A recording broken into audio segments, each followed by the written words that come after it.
Now, Miss Marianne, you mentioned something about despite the turmoil, you have this foundation that you draw on and you are able to move forward pretty steadily in your lives.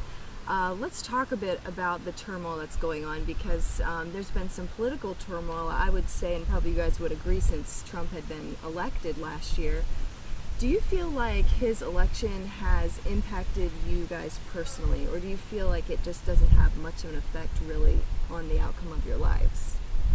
Well, of course it has impacted us, but we don't feel Trump is the problem. We feel the bigger problem is society in general. I don't think this started with the election. I think politics and politicians are at war with each other. All they care about is the party and winning. And so, Trump is a sign of what's wrong and what's sick in our society. I don't think he's the cause of it. I think he's a sign. We did vote for Trump purely because we felt the alternative was worse, but we weren't real happy about voting for him. There's things that he does that we definitely don't support, but again, we're not blaming Trump. We think everybody is equally responsible for the chaos. Would you agree, Mr. Patrick, that Trump is a sign of what's going on? We've discussed this recently, and I think politics in general is a manifestation of the general public. And I think anybody, left or right, would agree that civility has, gone by the by. And yes, you watch the news, much of it is on Trump and his tweeting. But yet, on the other hand, I feel, and I don't have any first-hand knowledge, but people who condemn Trump for tweeting themselves do the same thing. And I feel that many times, at least when Trump tweets, we know it's from Trump. But in the general population, when people tweet I'm computer illiterate, so I get things mixed up. But when they tweet or Facebook, they do it anonymously.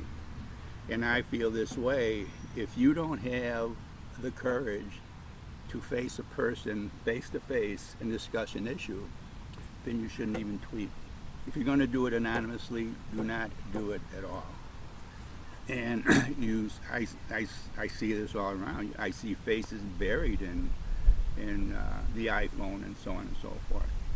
And one thing I would like to mention just came to mind. A couple of weeks ago, it occurred to me. I can look at things in many cases and have a sense of irony.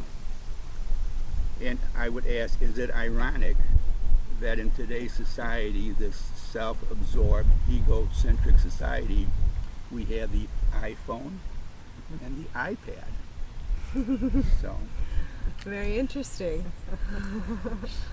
It's something to think about. The newer generations are definitely becoming less connected with face-to-face handling of issues. So it's good to hear from the wisdom that you guys have with that, coming from a society where you guys didn't have the iPhone and the iPad and you had face-to-face communication. So I guess I would ask in conclusion, do you feel like with, you mentioned a little bit, Mrs. Marianne, about your health problems, what do you feel like would help you to change that situation? Or what do you feel like would help that situation to improve? Well, some of it is hereditary, and so, you try your best to have a good diet, exercise, eat properly, and, I'm doing all that. A lot of, like arthritis and things like that, you just can't help that condition, so, but I think we're on the right track as far as taking care of ourselves, physically, mentally, and spiritually. Very nice. Thank you so much, both of you.